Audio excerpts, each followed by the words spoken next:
Welcome to trigger విసుందర్. Parliament ఎన్నికలు 6 దశలు కంప్లీట్ అయిపోయినాయి. 7వ దశ కూడా రాబోతుంది. అసలు 6 దశల తర్వాత పరిస్థితి ఎట్లా ఉంది? అదేవిధంగా జాతీయ రాజకీయాల్లో ఈ మధ్యకాలంలో వివాదాస్పద అంశాలు కూడా చాలా ముందుకొచ్చినాయి. మోడీ మాట్లాడుతూ అనేక అంశాలను కూడా ప్రస్తావించారు. ఆ అంశాల మీద మాట్లాడడానికి ఈరోజు మన స్టూడియోలో ఉన్నారు ప్రముఖ సోషల్ యాక్టివిస్ట్ దేవి గారు. ఆమెతో మాట్లాడుతున్నారు. నమస్తే దేవి గారు, చెప్పండి. 6 విడతల కంప్లీట్ అయిపోయిన తర్వాత 7వ విడత ఇంకా 57 సీట్లు మాత్రమే. ఎట్లా ఉంది ఓవరాల్ పరిస్థితి? ఒక్క మాటలో చెప్పాలంటే ఈసీ, ఈవీఎంస్ ఉమ్, ఈ రెండిటి గోల్మాల్ లేకపోతే ఇండియా గఠబంధన్ గెలిచే అవకాశాలున్నాయి. EC EVM. ఈవీఎంస్ ఈ 2 గోల్మాల్ లేకపోతే గెలిచే అవకాశాలు ఉన్నాయని నేను అనుకుంటున్నాను. ఎందుకు అట్లా? ఈసీ ఈవీఎం అంటే ఇప్పుడు ప్రతిపక్షాలు ఇండియా ఓడిపోయే సిచ్యువేషన్ ఉంది కాబట్టి ఈసీ ఈవీఎం అనే కామెంట్లు తీసుకొస్తారని వాళ్ళు కూడా ఇప్పటికే సోషల్ మీడియాలో ఒక ట్రోలింగ్ స్టార్ట్ చేసినారు. సి అంటే ఒక విషయం వినండి. ఉమ్, దక్షిణ భారతదేశం సంగతి వదిలేసేయండి. ఉమ్, దక్షిణ భారతదేశంలో బీజేపీకి కొత్త ఓటర్లు వస్తారు, కొత్త పర్సెంటేజ్ పెరుగుతుంది సీట్లు రాకపోయినా. ఉమ్, ఇక్కడ ఆంధ్రప్రదేశ్లో బీజేపీని తెచ్చిన పాపం ఏదన్నా ఉందంటే అది చంద్రబాబు నాయుడుకిను పవన్ కళ్యాణ్కి ఇవ్వాలి. ఉమ్, ఇక అంటే వాళ్ళకి అసలు ఆంధ్రప్రదేశ్లో రావాల్సిన అవసరం కూడా లేదు. జగన్ రెడ్డి గెలిచినా చంద్రబాబు గెలిచినా పార్లమెంట్లో ఎవరికి సీట్లు వచ్చినా వాళ్ళిద్దరిలో 25కి 25.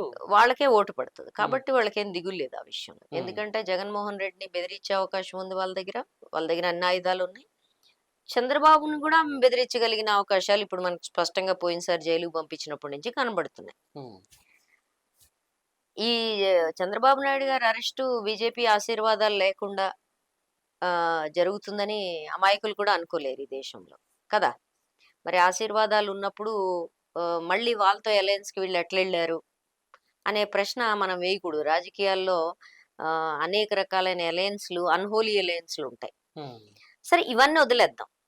ఇప్పుడు దక్షిణాదిలో కర్ణాటకలో వాళ్ళు చెప్తుంది ఏంటంటే ఓవరాల్గా చూసినప్పుడు కర్ణాటకలో లాజ్ అవుతాము అనేది వాళ్ళకు కూడా తెలుసు. అయితే మేకపోతు గాంభీర్యంతో వాళ్ళు చెప్తుంది ఏంటంటే 2019కి ముందు మీరు చూస్తే కర్ణాటక, మధ్యప్రదేశ్, రాజస్థాన్ ఈ 3 రాష్ట్రాలు కాంగ్రెస్ గెలిచింది. కానీ ఈ 3 రాష్ట్రాల్లో గుండుగుత్తగా ఆల్మోస్ట్ అన్ని సీట్లు పార్లమెంట్ ఎలక్షన్స్ లో బీజేపీకి వచ్చినాయి. కారణం ఏంటంటే ఓటర్లు స్పష్టంగా అంటే అక్కడ ఉండే గవర్నమెంట్స్ తో వాళ్ళు వ్యతిరేకత ఏర్పడడం వల్ల మోడీకి వేలా వాళ్ళు ఆ ఓటు ఎందుకు వేశారు అంటే క్లియర్ గా పార్లమెంట్ ఎలక్షన్స్ లో వాళ్ళ ప్రయారిటీ డిఫరెంట్ గా ఉంది. అప్పుడు బాలాకోటు, పాకిస్తాను అక్కడ దాకా ఎందుకు, నిన్న మొన్న ఎక్కడో నేను ఒక క్యాబ్ లో డ్రైవర్ని అడిగితే కూడా అంటున్నాడు, ఎందుకు మోడీ రావాలని కోరుకుంటున్నావు అంటే, మేడం పాకిస్తాన్తో మనకు భయం లేకుండా పోయింది, ఎప్పుడు అణుబాంబు వేస్తాడో అని భయపడి చచ్చు. హైదరాబాద్ లో అణుబాంబు ఏంటిరా, వాడు ఏయడం ఏంటి, మనం భయపడడం ఏంటి? అసలు ఆలోచన చూడండి ఎంత బాగా తిప్పగలుగుతున్నారు వాళ్ళు. సో ఈ బాలాకోట్ ఏదైతే ఉందో డెఫినెట్ గా పుల్వామా, బాలాకోట్ అనేది లాస్ట్ టైం 2019లో టర్నింగ్ పాయింట్. ఆ విషయం మనందరికీ తెలుసు. బాలాకోట్, పుల్వామా జరగటానికి ముందు ఎలక్షన్ ప్రిడిక్షన్ వేరుండింది, అది జరిగిన తర్వాత ఎలక్షన్ ప్రిడిక్షన్ వేరైంది. సో క్లియర్ కట్ గానే ఒక ఏమంటారు సోకాల్డ్ సమర్థమైన ప్రభుత్వము, సమర్థమైన నాయకుడు, తిప్పి కొట్టగలిగిన నాయకుడు అని ఇలాంటి ఇమేజ్ ఒకటి సృష్టించబడడం వల్ల అసెంబ్లీలో క్లియర్ గా కాంగ్రెస్ ఎంచుకున్న వాళ్ళు కూడా పార్లమెంట్ వచ్చేసరికి with in 6 months 1 year 6 months లోపలే వాళ్ళు తిరిగి మోడీని ఎంచుకున్నారు. ఈసారి 2019 రిపీట్ అవుతుందా? రిపీట్ అవుతుందని బీజేపీ వాళ్ళు అంటున్నారు, కానీ రిపీట్ అవుతుందా? అదే ప్రశ్న, అసలు ప్రశ్న. ఇప్పుడు ఏవే ఉందో మీరు నాకు చెప్పండి. వాళ్ళు రామ మందిరం, అయోధ్య మందిరం నిర్మించడం ద్వారా బాలాకోట్, పుల్వామా ఎఫెక్ట్ తీసుకురాగలుగుతాము అని వాళ్ళు అనుకున్నారు. ఇవాళ అయోధ్యలో ఆడవాళ్ళని మీరు అడగండి, రామ మందిరం ఉంది, కట్టారు, ఓకే, భజనలు చేసుకుంటాం, కానీ రోజ్గార్ అంటే ఎంప్లాయ్మెంట్,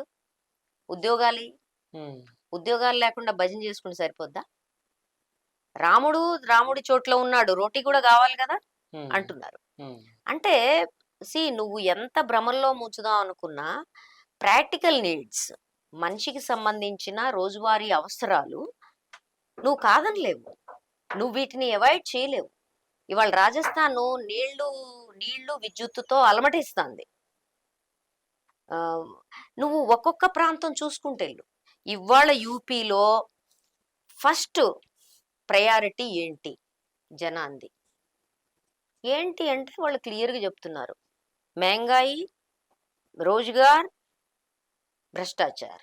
అంటే ఫస్ట్ ప్రయారిటీలో ధరల పెరుగుదల, ఉద్యోగాలు, అవినీతి, 3 ప్రయారిటీ ఐటమ్స్గా వాళ్ళ యూపీలో ఉన్నాయి.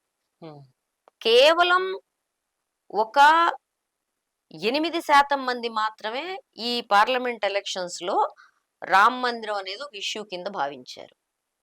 ఇది ఒక భాగం.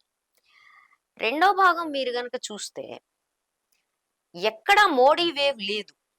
వాళ్ళు ప్రిడిక్ట్ చేసినట్టుగా ఎక్కడా మోడీ వేవ్ లేదు. అట్లనే మోడీ యాంటీ వేవ్ కూడా లేదని ప్రచారం కాదు నడుస్తుంది. ఖచ్చితంగా యాంటీ వేవ్ ఉంది. ఉమ్, ఖచ్చితంగా యాంటీ వేవ్ ఉందంటానికి మీకు నేను ఉదాహరణ ఏం చెప్తానంటే, ఉమ్, ఇప్పుడు పటియాలా దగ్గర నుంచి హర్యానా మొత్తం బెల్ట్ లో, ఉమ్, పశ్చిమ యూపీలో బీజేపీని క్యాంపెయిన్కి రానివ్వలేం జనం ఊళ్ళల్లో. ఉమ్, మొన్నైతే ఏకంగా నిరసనలకు దిగారు. ఆయన అడ్డుకుంటాం క్యాన్వాయిన్ అని చెప్పి. ఉమ్, ఆ తర్వాత హర్యానాలో బీజేపీ వర్కర్స్ ని కూడా రానివ్వట్ల. మీరు మాకు అక్కడ మేకులు పాతారు రోడ్ల మీద, మీరు రావాల్సిన అవసరం లేదు, మేము కూడా పాతాం మీకు ఉమ్, అని చెప్పేస్తున్నారు. సో ఇది ఒక భాగం. రెండో భాగం, మీకు అడుగుతున్న ప్రశ్న వాళ్ళు ఆ, నేను ఆయన స్టేట్మెంట్స్ గురించి మాట్లాడేటప్పుడు ఇది మాట్లాడాలి. ఉమ్, 80% మందికి నేను ఫ్రీ రేషన్ ఇచ్చా. 80 కోట్ల మందికి. అదే 80 కోట్ల మందికి ఫ్రీ రేషన్ ఇచ్చా అంటున్నాడు ఆయన. ఉమ్, ఫ్రీ రేషన్ ఇవ్వడం దేనికి? మాకు ఉద్యోగం ఇస్తే మేమే కొనుక్కుంటాంగా అంటున్నారు. ఉమ్, ఎవరు? ఇది మహిళలు అంటున్నారు. ఉమ్, మహిళల ఓటు చాలా కీలకమైంది. మహిళలకు రిజర్వేషన్లు బిల్లు తేడంలో కానీ వాటిలో కానీ మహిళల ఓటింగ్ కీలకమనే విషయం అన్ని రాజకీయ పార్టీలు గుర్తించినాయి. మహిళల స్వింగు మోడీ వైపు ఉన్నమాట వాస్తవం. ఉమ్, గతంలో ఉంది, ఇప్పుడు కూడా ఉంది. ఉమ్, అయితే గతంలో ఉన్న లెవెల్లో ఇప్పుడు లేదు. ఉమ్, గతంలో ఉన్న లెవెల్లో లేదు. ఎందుకంటే ప్రతి మహిళకి తన ఇంట్లో ఉద్యోగం ఉందా లేదా, తన ఇంట్లో రేషన్ తీసుకురావడం సమస్య కాదు. ఈ ఉద్యోగం అనేది ఉంటే మేము ఆత్మాభిమానంతో ఉంటాం కదా, దాని విషయం ఎందుకు మాట్లాడలేదనే ప్రశ్న అందరికీ వచ్చేసింది. ఉమ్, ధరల పెరుగుదల, డీజిల్ పెట్రోల్ ఒకటే కాదు. డీజిల్ పెట్రోల్ అంటే నువ్వు మసిపూసి మారేడుకాయ చేయొచ్చు, నీకేం సంబంధం, నీకేం స్కూటర్ ఉందా అనొచ్చు. కానీ అన్ని నిత్యావసర వస్తువుల ధరలు, including gas cylinder direct impact, ధరల పెరుగుదల డైరెక్ట్ ఇంపాక్ట్ ఆడవాళ్ళ మీద ఉంది. సో గతంలో ఆడవాళ్ళు ఎవరైతే మోడీ మోడీ అన్నారో ఇప్పుడు ఆ వేవ్ లేదు. ఒక రకంగా చెప్పాలంటే ఇళ్లలో యాంటీ మోడీ వేవ్ ఉంది. ఉమ్, ఇది కూడా నేను వేరే సంగతి చెప్పట్లేదు. బీహార్, రాజస్థాన్, యూపీ లాంటి చోట్ల ఉంది. ఉమ్, ఈ ఓట్ స్వింగ్ లో 5% నుంచి 10-11% వరకు ఆయా ప్రాంతాన్ని బట్టి స్వింగ్ వచ్చే అవకాశం ఉంది ఉమ్, యాంటీ వేవ్. ఉమ్, సో ఇదేమి మామూలు విషయం కాదు. ఉమ్, ఏ నేపథ్యంలో కాంగ్రెసు, సమాజ్వాదీ పార్టీ రెండు అలయన్స్ చేసుకున్న నేపథ్యంలో ఈ స్వింగ్ వస్తే ఉమ్. దాని కథ వేరుంటది. మీరు ర్యాలీలు చూడండి. అదే ఒక మన దగ్గర అయితే అసలు ఫూల్పూర్ లో రాజీవ్ గాంధీ, అఖిలేష్ ఇద్దరు మీటింగ్ కి వెళ్ళారు. రాహుల్ గాంధీ అఖిలేష్ జాయింట్ మీటింగ్లు చేస్తారు. వాళ్ళ మధ్య కెమిస్ట్రీ బాగా కనబడతారు. సో అంటే ఈ యువ నేతలు ఎవరైతే ఉన్నారో, తేజస్వి గాని, అఖిలేష్ గాని, రాహుల్ గాంధీ గాని, ఈవెన్ కేజ్రీవాల్, కన్నయ్య కుమార్ గాని, లేకపోతే మన ఉద్ధవ్ ఠాక్రే గాని, వీళ్ళందరి మధ్య క్లియర్ కట్ గా మంచి అండర్స్టాండింగ్ కనబడతాను, స్మూత్ ఫ్లో కనబడతాను. పైగా ఒకళ్ళకొకళ్ళు వాళ్ళ వీక్ పాయింట్స్ కూడా వాళ్ళు గుర్తించారు. ఓట్ ట్రాన్స్ఫర్ అవుతుందా లేదా అనే దాని మీద వాళ్ళు నొక్కి ఒక్కాణిస్తున్నారు, ఢిల్లీతో సహా. సో కాబట్టి ఒక విషయం, మొన్న ఫూల్పూర్ విషయం చెప్తున్నాం.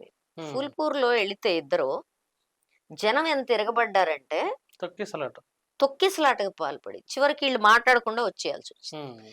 దాని మీద ఆ మరుసటి రోజు నేను మరుసటి రోజు మీటింగులు చూస్తే యోగి మాట్లాడతాడు, ఉమ్, వాళ్ళకి ఎంత జనం లేకుండా ఉన్నారంటే వాళ్ళు మాట్లాడకుండా వెనక్కి పారిపోయారు అని చెప్తున్నాడు. ఉమ్, ఆ? జనాన్ని చూపించట్లే, యూట్యూబర్స్ అందరూ జనాన్ని చూపించేసి కారణం ఇది అని చెప్పారు. ఉమ్, మెయిన్ స్ట్రీమ్ మీడియా దాని మీద మాట్లాడు. ఉమ్, ఆమ్, అట్లనే షహరాన్పూర్ ఉమ్, Priyanka Gandhi meeting road show జరిపితే జనాలు విరగబడుతున్నారు. ఉమ్, అందుకని మొదటి విషయం ఏంటంటే మనం గుర్తించాల్సింది, మీడియా ఏదైతే ఉందో ఇప్పుడు లేకపోతే, నేను దాని జోలికి వచ్చే ముందు ఈ ఎలక్షన్ ప్రిడిక్షన్ దగ్గరికి వస్తా. ఈ ఉమ్, యాంటీ వేవ్ మోడ్ ఏదైతే ఉందో ఉమ్, ఇది క్లియర్ గా కనపడుతుంది. ఉమ్, అదే సందర్భంలో ఢిల్లీ చూడండి, మహారాష్ట్ర ముంబై చూడండి, ఎక్కడెక్కడైతే ఏ పాకెట్స్ లో అయితే, ఏ పోలింగ్ బూత్స్ లో అయితే ప్రతిపక్షం ఇండియా కూటమికి ప్రో నడుస్తోంది అనుకున్న చోట్ల ఉమ్, అరగంటకు కూడా ఒక ఓటు పట్టలేదు. ఉమ్, అంత లేట్ చేశారు. చివరికి ఉద్ధవ్ థాక్రే కంప్లైంట్ చేయాల్సి వచ్చింది, ఢిల్లీలో కేజ్రీవాల్ కంప్లైంట్ చేయాల్సి వచ్చింది, పొరుగాటి క్యూలు ఎందుకు పెడుతున్నారని అడగాల్సి వచ్చింది. ఉమ్, దాని మీద ఎంత చేసినా ఈసీ కదలటం లేదు. ఉమ్, అట్లనే మీరు కన్నౌజ్, అఖిలేష్ యాదవ్ నియోజకవర్గంలో చూస్తే అది ఒక వర్గం వాళ్ళని అసలు ఓట్లకు రానియకుండా చేశారు. ఉమ్, పోలింగ్ బూతుల్లో లాఠీ చార్జ్ చేశారు. బూతుల్లో. బూతుల్లో ఉమ్, లాఠీ చార్జ్ చేశారు. ఎందుకు ఆ పరిస్థితి వచ్చింది నీకు? ఎందుకు ఆ పరిస్థితి వచ్చింది అంటే చాలా క్లియర్గా ఆ నువ్వు భయపడుతున్నావు. భయపడకపోతే నాకంతా ఉంది అనుకున్నప్పుడు, నీ కెరటాలన్నీ వచ్చి పడేటప్పుడు నీకు ఎదుటివాడి పట్ల భయం ఎందుకు? ఎదుటివాడు ఓటుకి రానికుండా ఆపడం ఎందుకు? 10 ఓట్లు వేసిన వాళ్ళు, ఈవీఎంస్ మొరాయించిన వాళ్ళు, ఆ రాయ్బరేలీలో 200 పోలింగ్ బూతుల్లో అసలు ఈవీఎంస్ పనిచేయని పరిస్థితి. ఉమ్, నీకు స్పేర్ పెట్టుకుంటావు కదా, అయినా 200 పని చేయకపోవడం ఏంటి?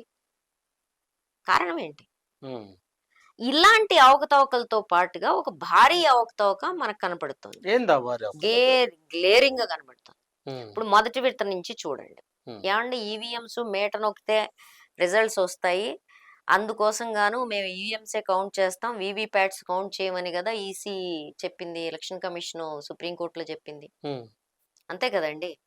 మరి నువ్వు మేట నొక్కితే నీకు ఎన్ని ఓట్లు తెలిసిపోయేటప్పుడు, నీకు పోలింగ్ అయిన తర్వాత ఎన్ని ఓట్లు పోలయ్యో చెప్పటానికి వారం 10 రోజులు ఎందుకు పడుతుంది ప్రతి విడత తర్వాత? మొదటి విడత, రెండో విడత పోలింగ్ అయినాక నువ్వు ప్రకటిస్తావా? ఉమ్. ఎందుకు అది దీని మీద చాలా చర్చ నడుస్తుంది. ఒకటి. రెండోది వాళ్ళు ఈసీ ఏమన్నారు, ఎందుకు అంత లేట్ చేస్తుంది? ఎందుకు? ఈసీ ఉమ్, ఏమన్నారు, ప్రతిసారి పోలింగ్ అయిపోయిన మరుసటి రోజు మేము ఇంటర్వ్యూ పెట్టి ఉమ్, మేము ప్రెస్ మీట్ పెట్టి చెప్పేస్తాము, ఉమ్, ఎన్ని ఓట్లు పోలైనాయో చెప్పేస్తాం అన్నారు. ఉమ్, జరగలేదు. ఉమ్, ఇప్పటి వరకు ప్రెస్ మీట్ లేదు. ఎందుకని చెప్పలేకపోతున్నావు? ఉమ్, ప్రశ్న, ఎందుకు చెప్పలేకపోతున్నావు? నువ్వు చెప్పిన యంత్రమే కదా, నువ్వు మెషిన్, డిజిటల్, ఈ కదా మాకు చెప్పే కథలు. డిజిటలైజేషన్ అయిపోయాయి ఇండియా 10 ఏళ్లలో. మరి డిజిటలైజేషన్ అయిపోయిన తర్వాత నీకు వారం రోజులు 10 రోజులు ఎందుకు పడుతుంది? అది ఉమ్, కూడా 7 విడతల ఎన్నికలు పెట్టిన తర్వాత కూడా నీకు. పోని ప్రతిసారి ఏమవుతుంది, ఈ సాయంత్రానికి పోలైని 1.5%, 1%, ఎక్కువలో ఎక్కువ 2% తేడా వస్తుంది. ఏది నేను చెప్తుంది, ఉమ్, మనం పేపర్ల మీద గుద్దినప్పుడు సంగతి చెప్తున్నా. ఉమ్, అప్పుడు కూడా మీరు ఎలక్షన్స్ చూడండి. ఉమ్, ఇప్పుడు నేను 83 ఎలక్షన్స్ నుంచి మొదలుపెట్టి చూస్తున్నాను నేను ఎలక్షన్స్. ఉమ్, అంటే దాదాపుగా 40 ఏళ్ళు.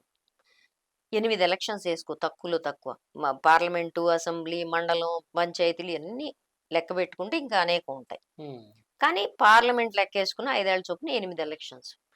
ఈ 8 ఎలక్షన్స్ లో ఇది వదిలేయండి, 7 ఎలక్షన్స్ లో పోలింగ్ అయిపోయిన తర్వాత పేపర్ మీద గుద్దినప్పుడు కూడా, బ్యాలెట్ మీద గుద్దినప్పుడు కూడా మీరు చూడండి, ఆ పోలింగ్ అయిపోయిన మరుసటి రోజు ఎలక్షన్ కమిషన్ తనంతట తనుగానే డిక్లేర్ చేస్తుంది ఎంత పోలింగ్ పర్సెంట్ అయింది అని. ఉమ్, ఆ election officer, district election officer announce చేస్తాడు. ఈ ఫిగర్స్ అన్ని స్టేట్ ఎలక్షన్ కమిషన్కి వెళ్తాయి, వాళ్ళు అనౌన్స్ చేస్తారు, సెంట్రల్ అనౌన్స్ చేస్తారు. ఉమ్. ఇప్పుడు నీ డిజిటలైజేషన్ కదా, అంత టైం పట్టకూడదుగా. ఏం బాధ వస్తుంది నీకు? అంటే ఖచ్చితంగా మా హిందీలో చెప్పాలంటే దాల్ మే కుచ్ కాలా హై. ఉమ్. అంటే ఏదో తేడా ఉంది.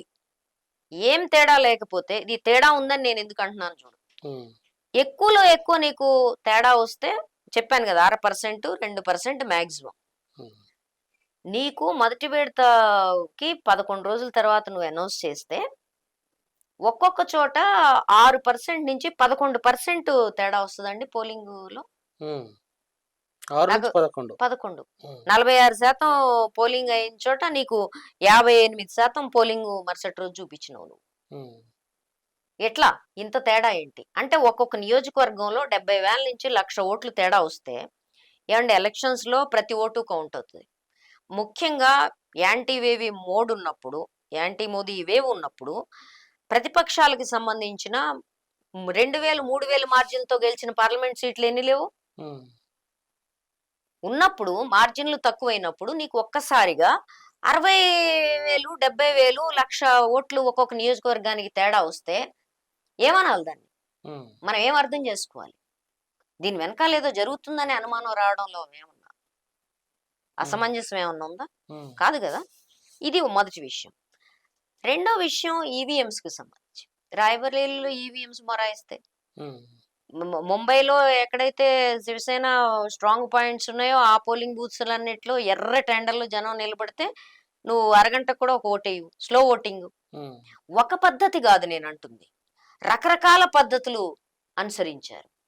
అట్లనే సుప్రియా సూలే చెప్తుంది ఏమంటే వాళ్ళ పోలింగ్ ఎక్కడైతే ఈవీఎంస్ పెట్టారో అక్కడ సీసీ కెమెరాలు పనిచేయట్లేదు, కరెంట్ పోయిందని, 45 మినిట్స్ పోయిందని. ఎందుకు పోయింది, ఏం జరిగింది ఆ సమయంలో, ఎవరు చెప్పాలి, ఎవరు జవాబుదారి? ఈసీఏ కదా జవాబుదారి. ఎలక్షన్ రద్దు చేయండి, మళ్ళీ నడపండి election. There is no other way, అంతే కదా. కాబట్టి నీకు వీవీప్యాట్స్ కౌంట్, వీవీప్యాట్స్ కి సంబంధించి కూడా మెషిన్లు జంప్ అవుతున్నాయని చెప్పి చూపించారు. నేను అందుకనే అంటున్నా ఈసీ ఈవీఎంస్ ఈ గోల్మాల్ లేకుండా ప్రజల అభిప్రాయం, నిజమైన ప్రజల అభిప్రాయం, యూపీలో ఓటర్ బయటపట్టలేదండి, నిజమైన ప్రజల అభిప్రాయం గనక బయటకు వచ్చే లెక్కుంటే అది ఎట్టి పరిస్థితుల్లోనూ నీకు బీజేపీ గెలవడానికి అవకాశం లేదు. ఎందుకు అంటే దక్షిణాదిలో కొత్త రాష్ట్రాలు వదిలేసేయండి, తెలంగాణ వదిలేసేయండి, కానీ మీరు ఉత్తరాది చూడండి. ఇప్పుడు నువ్వు కర్ణాటకలో గతంలో వచ్చిన సీట్ల కంటే ఎంత 39 ఉన్నట్టున్నాయి, 26. దాంట్లో సగం ఇవాళ పోనీ లెటస్ సే 13 సీట్లే కాంగ్రెస్ గెలిచింది అనుకో. ఈ 13 సీట్లని మిగిలిన ఏ రాష్ట్రంలో, కేరళ, తమిళనాడు, ఆంధ్రప్రదేశ్, తెలంగాణ, ఏ రాష్ట్రంలో కాంపెన్సేట్ చేస్తావో చెప్పు నాకు. ప్రశాంత్ కిషోర్ చెప్పిన దాంట్లో అదే కదా, నార్త్ లో పోయి సౌత్ లో కాన్సెప్ట్. నా సౌత్ లో ఎక్కడ గెయిన్ అవుతుందో చెప్పు నాకు, కనబడుతుంది ఎక్కడన్నా మీకు ఒక భాగం? అంటే ఇది ఒక భ్రమని కల్పించటం, అంతకంటే ఏం లేదు. ఇప్పుడు రాజకీయాల్లో గాని ప్రజాభిప్రాయంలో గాని ఏది శాశ్వతం కాదు. రాజుల కిరీటాలు మన సత్యహరిశ్చంద్ర పద్యం చెప్పినట్టు జాషువా, రాజుల కిరీటాలు నెలలో కలిసిపోతాయి. అందుకని ఎవరూ రాజు కాదు ప్రజాస్వామ్యంలో, ఎవరూ శాశ్వతం కాదు. ఇది ఒక భాగం. రెండో భాగం మీరు నార్త్కి వెళ్ళండి, నార్త్ లో మాట్లాడదాం. నార్త్ ఈస్ట్ మొత్తం కలిపి 25 సీట్లు, 7 సిస్టర్స్. 25లో గతంలో 15 సీట్లు బీజేపీకి ఉన్నాయి. ఈసారి నీకు కంటెస్ట్ చేసే పరిస్థితి లేదు అక్కడ. చాలా సీట్లలో కంటెస్ట్ చేయలేదు, కనీసం ప్రచారాన్ని కూడా పోలేదు ఆ ప్రాంతానికి. పోలేదు, ఎందుకంటే మణిపూర్ అడుగుతారు కాబట్టి. ఈసారి ఆసాంలో ఇండియా గఠబంధను బహుశా ఏ రాష్ట్రంలో లేదు. అస్సాం గణ పరిషత్తు, ఇండియా కూటమి కలిపి అందరికంటే ముందు సీట్ల ఒప్పందానికి వచ్చింది వాళ్ళు. అందరికంటే ముందు ఆసాం వరకు ఉమ్మడి కార్యాచరణ ప్రణాళిక ప్రకటించింది వాళ్ళు. ఉమ్మడి క్యాంపెయిన్స్ కి దిగింది వాళ్ళు. ఒక రకంగా చెప్పాలంటే బీజేపీ కంటే ముందు దిగారు. కాబట్టి ఆసాంలో టోటల్ 11 గెలిచింది. ఈసారి ఆ పరిస్థితి లేదు. మిగిలిన రాష్ట్రాలు, ఈశాన్య రాష్ట్రాలు నేను చెప్పక్కర్లా మణిపూర్ ఇంపాక్ట్ ఎట్లా ఉంటుంది, పోటీ కూడా ఏం పరిస్థితి ఉంది కొన్ని రాష్ట్రాల్లో. కాబట్టి ఆ 25లో 15 ఈసారి వచ్చే పరిస్థితి ఉందా బీజేపీకి? ఓ పెద్ద క్వశ్చన్ మార్క్.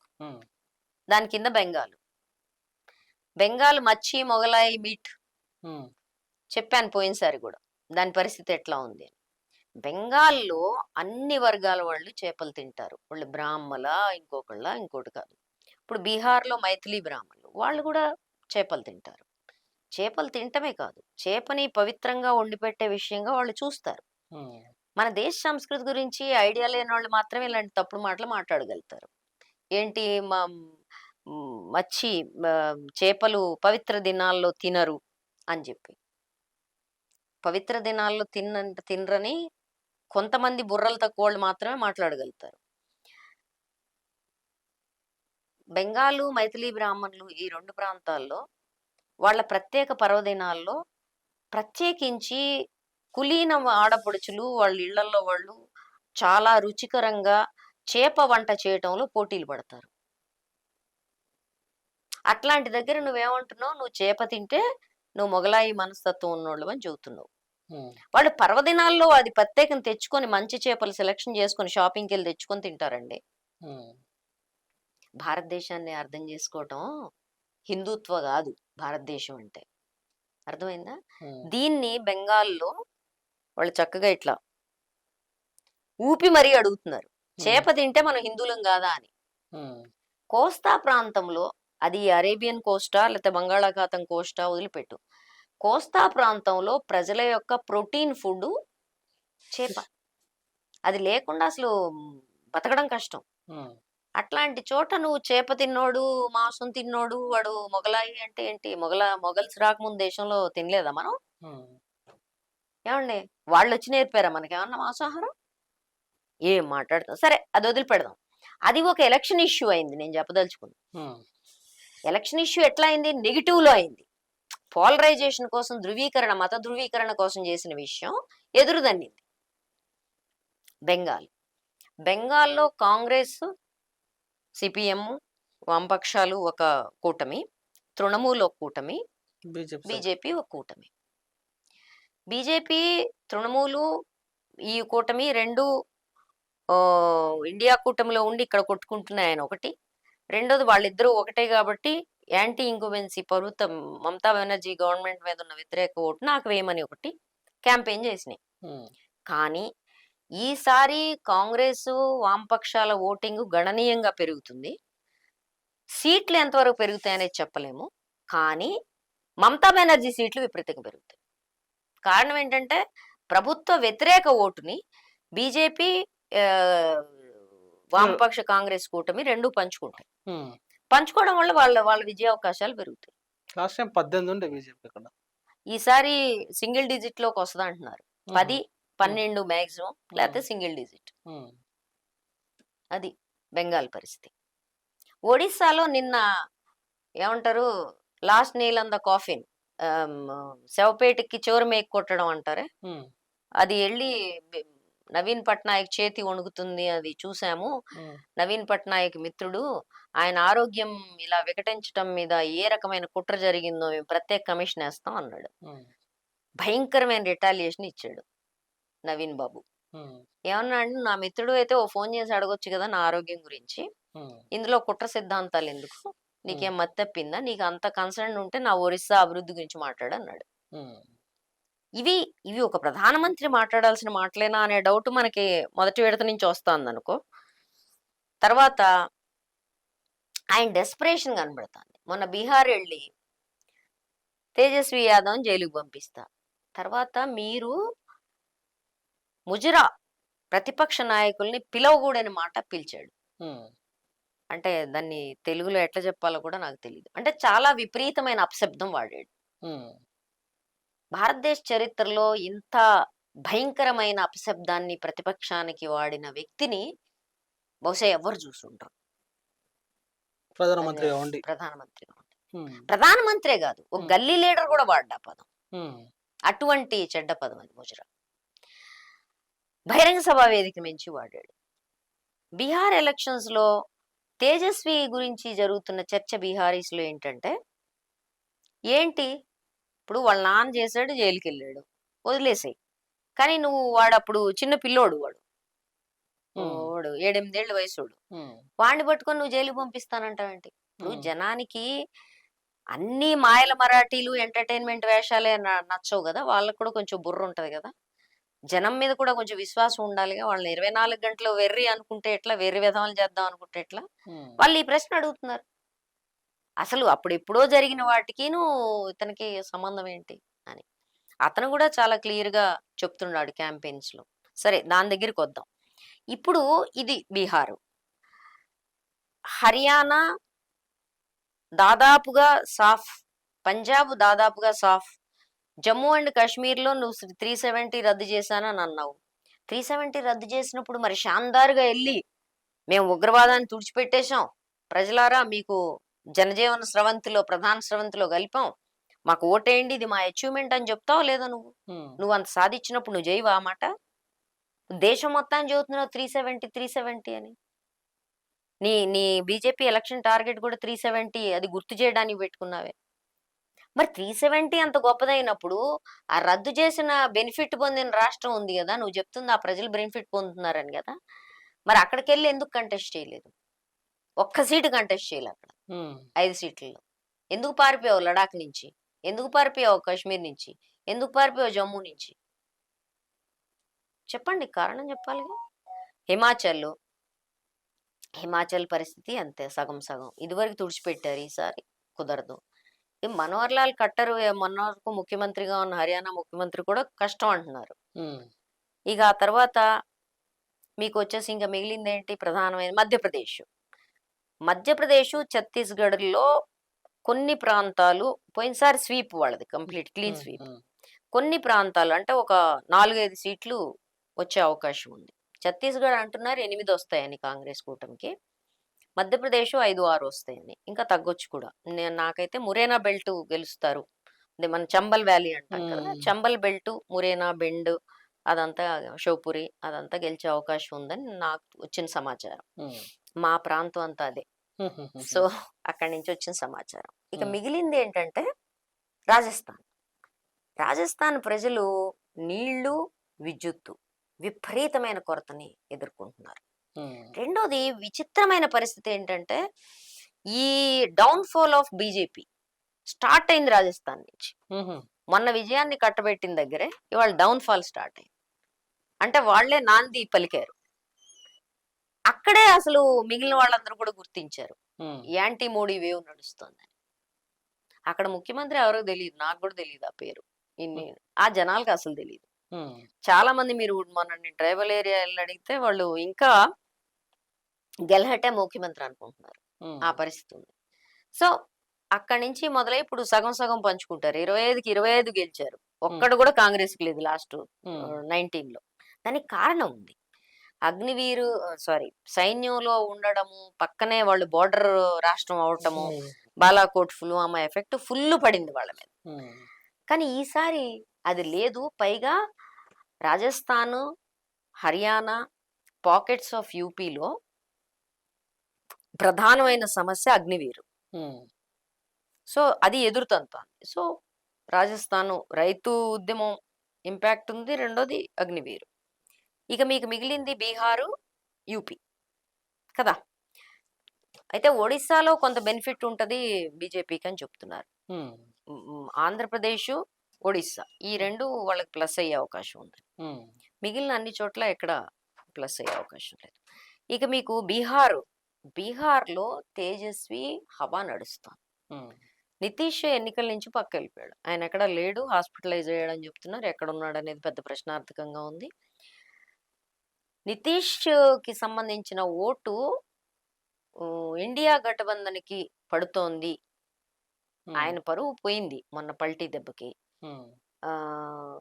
పల్టీ మార్ అంటున్నారు పాపం. అయినప్పటికీ నితీష్ పట్ల కొంత సానుభూతి కుర్మీ సమాజ్లో ఉంది. కానీ వీళ్ళల్లో వచ్చేసి ఇది కూడా అక్కడ ఒక ఈక్వేషన్ నడుస్తుంది.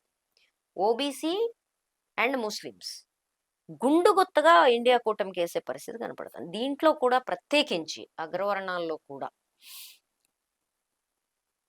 తేజస్వి యాదవ్ వాగ్దానం చేస్తుంది, నన్ను జైలుకు పంపిస్తాడు మోడీ అని గ్యారంటీ ఇస్తున్నాడు. మోడీ గ్యారంటీ అది బీహార్ ప్రజలకి, కానీ నేను మాత్రం మీకు ఉద్యోగాలు గ్యారంటీ ఇస్తానంటున్నాడు.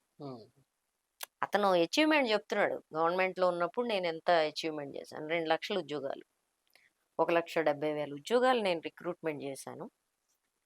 ఒక సంవత్సర కాలంలో. వాళ్ళ అధికారంలో ఉన్న సంవత్సరంన్నర కాలంలో. ఉమ్, నన్ను డిప్యూటీ సీఎం చేసినప్పుడు ఎక్కడున్నాయి అని అడిగారు అందరూ నన్ను. నేను తీయలేదా? 30,00,000 గవర్నమెంట్ ఉద్యోగాలు దేశవ్యాప్తంగా మేము ఇస్తాం. ఉమ్, రాహుల్ గాంధీ అదే అంటున్నాడు, అఖిలేష్ అదే అంటున్నాడు, ఉద్ధవ్ అదే అంటున్నాడు, తేజస్వి అదే అంటున్నాడు, ఉమ్, కేజ్రీవాల్ కూడా అదే అంటున్నాడు. ఒక రకంగా చెప్పాలంటే ఇండియా కూటమిలో వాళ్ళందరూ కూడా ఈసారి ఇదే పట్టుకున్నారు. అగ్నివీరుకి సంబంధించి మన సైన్యానికి సంబంధించిన ఆ విషయం ఏదైతే ఉందో, ఒక పెన్షను ఒక ఒక అంటే అగ్నివీరులో వ్యక్తులు చనిపోతే వాళ్ళకి అమరవీరులు అమరుల హోదా లభించదు. ఉమ్, పెన్షను అవన్నీ లభించవు. అది మనకి సౌత్‌లో ఎక్కడైతే సైన్యంలో తక్కువ రిక్రూట్ అవుతారో వాళ్ళకి ఇష్యూ కాదు. ఉమ్. ఎందుకంటే ఊరికొకళ్ళు కూడా ఆర్మీకెళ్ళడం సికింద్రాబాద్ తక్కువ. స్టేషన్ ఇక్కడ అది చేసినారు అప్పుడు ఇక్కడ కూడా. ఇక్కడ కొన్ని పాకెట్స్ ఉన్నాయి. ఉమ్, అంతే తప్ప గుండుగుత్తగా మన యూత్ సైన్యంలోకి వెళ్ళడం తక్కువ ఉమ్, సౌత్ నుంచి. ఉమ్, మీకు నార్త్‌లో అసలు కొన్ని ఏరియాలు వాళ్ళకి ట్రైనింగు, ఊళ్ళకు ఊళ్ళు. ఉమ్, ట్రైనింగు, మైదానాలు, పరిగెత్తడాలు, ఇన్‌స్టిట్యూషన్స్ ఇవన్నీ ఉంటాయి. ఉమ్, అక్కడ ఇది చాలా పెద్ద ఇష్యూ. 4 ఏళ్లలో బయటికి రావడం ఏంటి అనేది. ఉమ్, అగ్నివీర్ గురించి మొత్తం ప్రధాని ప్రసంగాల్లో ఇప్పుడు నువ్వు అంత గొప్ప అచీవ్‌మెంట్ చేసినప్పుడు చెప్పాలి గదా! ఉమ్, ఎక్కడ మీకు మొత్తం ఏ టు జెడ్ ఇన్ని వందల ఉపన్యాసాల్లో చూడండి ఎక్కడన్నా ఉందా? ఎన్ని దాదాపుగా ఇప్పుడు ఎంత 70 ఇంటర్వ్యూలెన్నో ఇచ్చినట్టుంది ఈ మధ్య కాలంలో. ఉమ్, వాటిల్లో ఎక్కడన్నా ఒక్క చోటన్నా ఉందా అగ్నివీర్ ప్రస్తావన? ఉమ్, నువ్వు అచీవ్‌మెంట్ చేస్తే అచీవ్‌మెంట్ అని చెప్పుకోవాలి గదా! లేదు గదా! సో, ఎందుకని అంటే ఇది వాళ్ళకి కూడా అర్థమైంది. ఉమ్, ఇది ఒక భాగం. రెండో భాగం ఏంటంటే యూపీలో కీలకమైంది. నేను పొలిటికల్ డిస్ప్యూట్‌లో జాట్లు, ఠాగూర్‌లు, రాజపుత్రులు వాళ్ళు వ్యతిరేకంగా ఉండడం, యోగి ఇవన్నీ పక్కన పెడదాం. ఇవన్నీ పార్టీకి సంబంధించిన అంతర్గత విషయాలనుకుందాం. కానీ అగ్నివీర్ ఒకటి, ధరల పెరుగుదల, నిరుద్యోగం ముఖ్యంగా. యూపీ, బీహార్‌లో పెద్ద ఇష్యూ నిరుద్యోగం. దానికి తోడు ఇప్పుడు మాయావతిని నోరు మూపిచ్చారు. తెలుసు గదా మీకు. ఉమ్, మాయావతిని పిలిపించి మాట్లాడితే నాలుగో విడతకు ముందు మాయావతి అర్జెంట్‌గా క్యాండిడేట్స్ మార్చడమే కాదు, తన మేనల్లుడిని ఏకంగా ప్రెసిడెంట్‌గా తీసేసింది. ఉమ్, ఎందుకంటే అతను బీజేపీకి వ్యతిరేకంగా చాలా ఫెరోషియస్‌గా ఎళ్తున్నాడు. ఉమ్, తీసేసి పాపం అతని పొలిటికల్ కెరీర్‌ని నాశనం చేసేసింది. అంత భయపడింది. కానీ ఎప్పుడైతే మాయావతి మార్చిందో ఇదివరకు 13% వచ్చినాయి ఓట్లు బీఎస్పీకి ఉమ్, అసెంబ్లీ ఎలక్షన్స్‌లో. ఈసారి 5, 6% పడిపోద్దని. మరి ఈ ఓట్లన్నీ ఏమవుతాయి? ఎప్పుడూ బహుజన్ సమాజ్ పార్టీని అంటిపెట్టుకుని ఉండే జాతవులు ఈసారి వాళ్ళు రాజ్యాంగం అనే పేరు మీద ఇప్పుడు మహారాష్ట్రలో కున్బి వాళ్ళకి కూడా ఇదే సమస్య. విదర్భ ప్రాంతం మొత్తం వాళ్ళు డిసివ్ ఫ్యాక్టర్ మహారాష్ట్రలో. ఉమ్, అట్లనే ఇక్కడ జాతవులు. వీళ్ళు ఎప్పుడైతే రాజ్యాంగం అంబేద్కర్ రాసిన రాజ్యాంగాన్ని బీజేపీ ఎత్తేస్తది అనే మాట. ముఖ్యంగా అది యూపీ నుంచి వచ్చింది. యూపీ నుంచి మాట్లాడింది ఎవరు? ఆ రామానంద సాగర్ రామాయణంలో రాముడు పాత్ర వేసాడు కదా అరుణ్ ఉమ్, గోయల్. ఉమ్, అతను మాట్లాడాడు.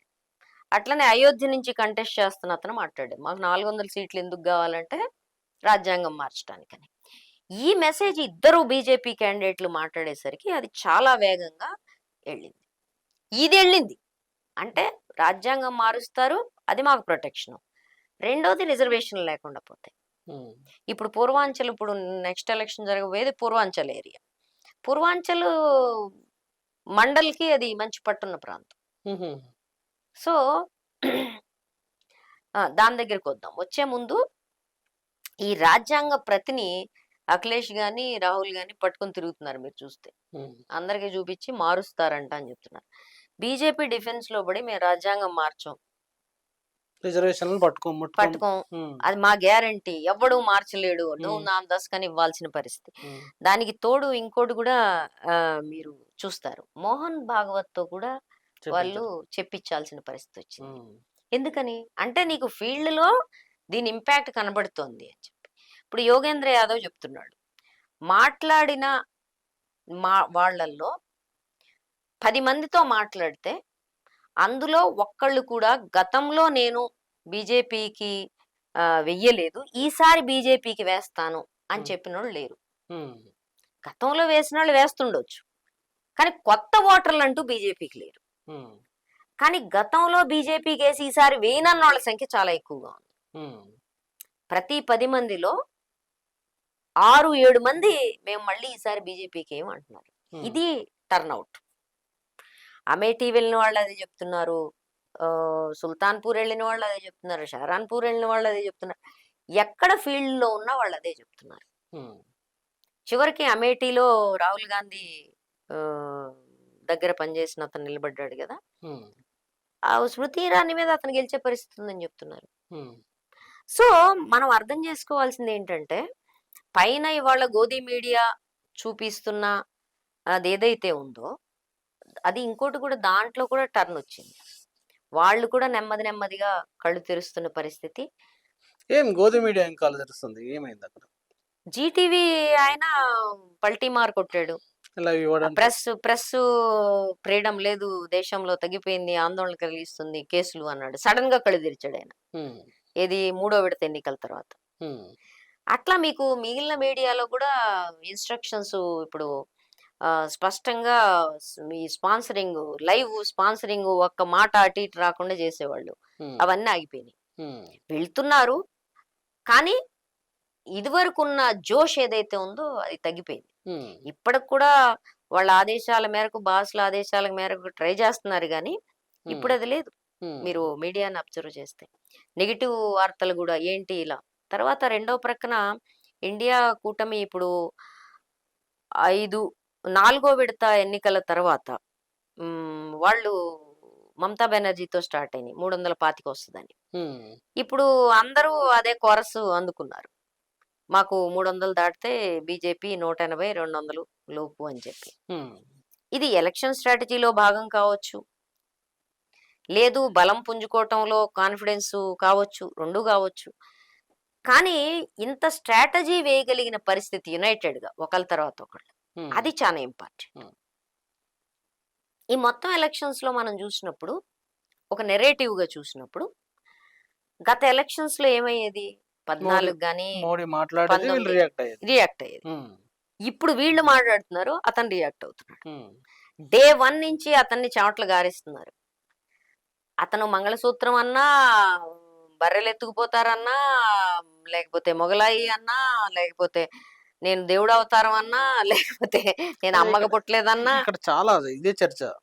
మోడీ ఈ మధ్యకాలంలో మాట్లాడినప్పుడు నేను దైవాంశ సంభూతుని, మదర్కు జనరల్ గా అందరు పుట్టినట్టు నేను పుట్టలేదు, ఇలాంటి మాటలు దేవుడు మాట్లాడారు. పంపించాడు. ఆ, ఏంది ఇలాంటి కామెంట్లు ఎట్లా చూడాలి?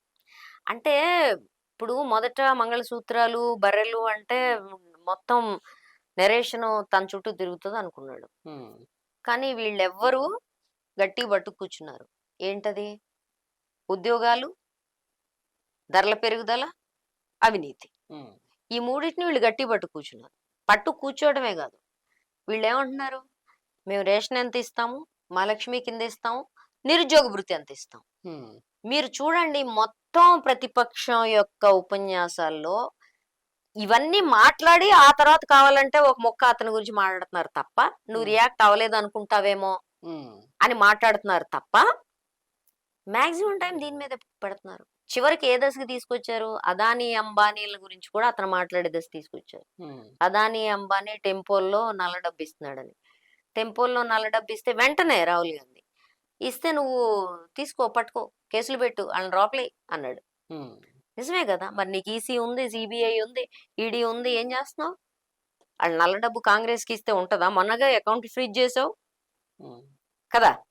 కాబట్టి అతన్ని ఎంత డెస్పరేషన్ కి తీసుకొచ్చారంటే, అతను చివరికి నమ్మిన మిత్రుల్ని బజార్లో పెట్టి అన్నా గాని ఉమ్, వీళ్ళు ఆ మొక్క చెప్పారు, ఆ తర్వాత మళ్ళీ మామూలే.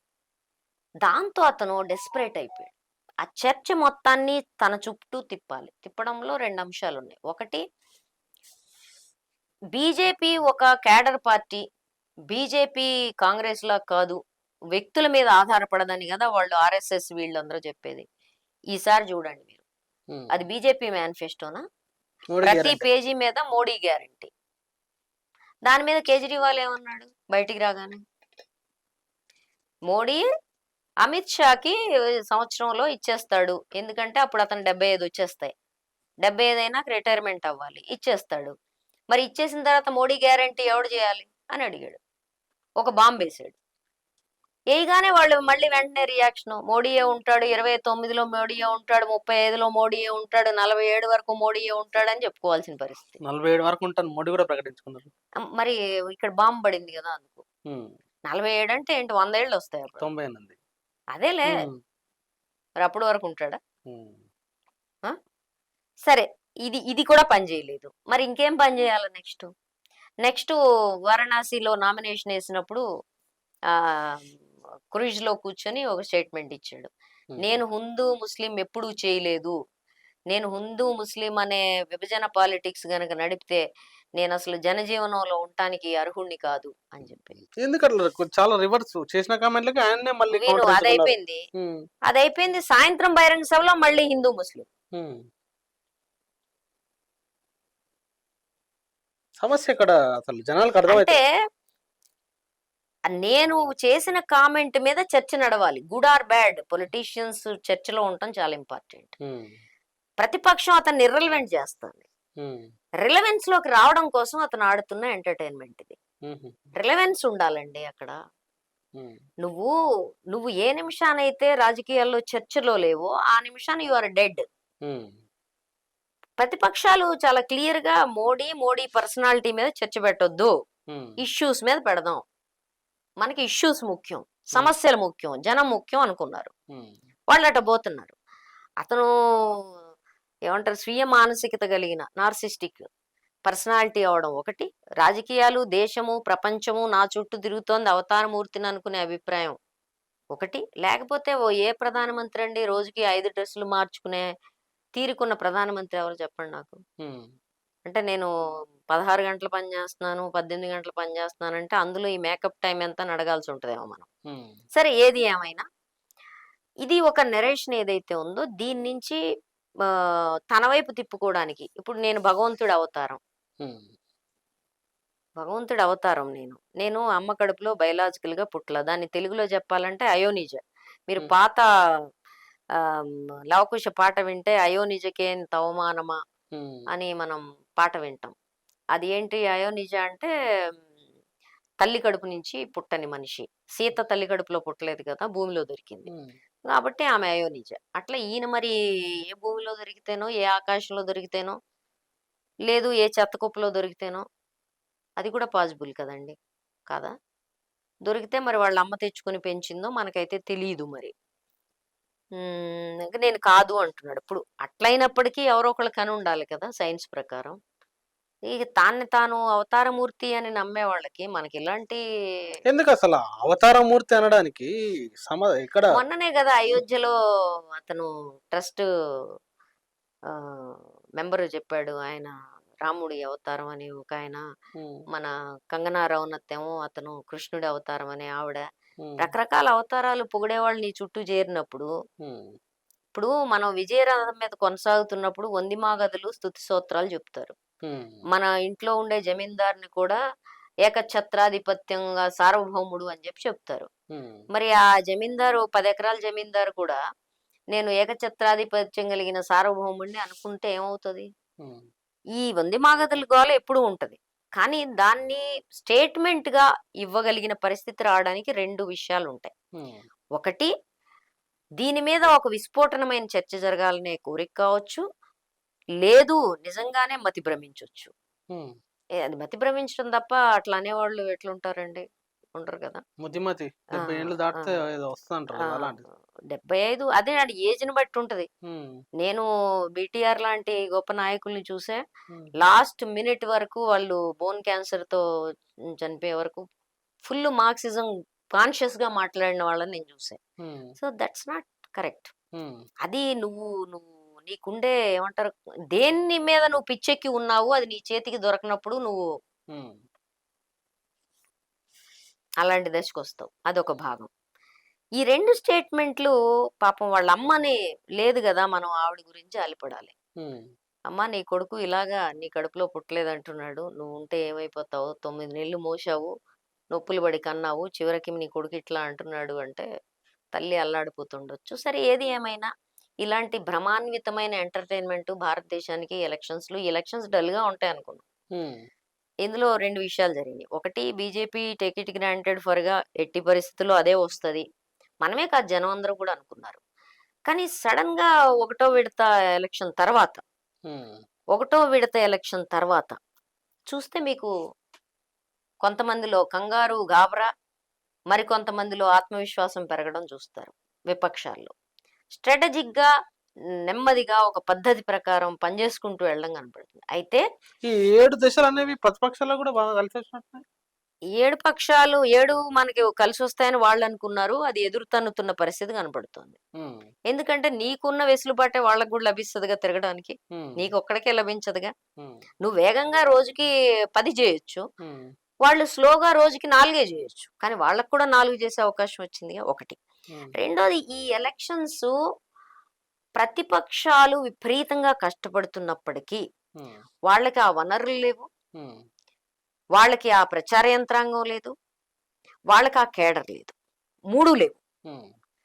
వాళ్ళకేముంది బీజేపీ కంటే ఎక్కువగా అంటే ప్రతి స్టేట్‌లో వాళ్ళకి నాయకులున్నారు. హ్మ్. బీజేపీకి ఏ స్టేట్‌లో నాయకులు లేరు. మోడీ షాల మొఖాలే ఉన్నాయి దేశం మొత్తం. ఇదొక భాగం. హ్మ్. ఇప్పుడు యోగిని ముందు పెట్టారు హ్మ్. యూపీలో. హ్మ్. వాళ్ళ మొత్తం పాపులారిటీ తగ్గి ఇది కూడా ఒకటి నడుస్తాంది. హ్మ్. యో మో యూపీలో మోడీ పాపులారిటీ కంటే యోగి పాపులారిటీ ఎక్కువగా ఉంది. మోడీ పాపులారిటీ పడిపోయింది.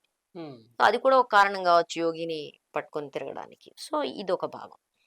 రెండో భాగం ఏంటి అంటే మన ప్రతిపక్షాలు ఎంత కష్టపడినా ఈ 3 లేకుండా వాళ్ళు వాళ్ళు ఎంత తిరగాలంటే అంత తిరుగుతున్నారు. హ్మ్. ఉదాహరణకి తేజస్వి డిస్క్ ప్రొలాప్స్ అయ్యి కూడా తిరుగుతున్నాడు. హ్మ్.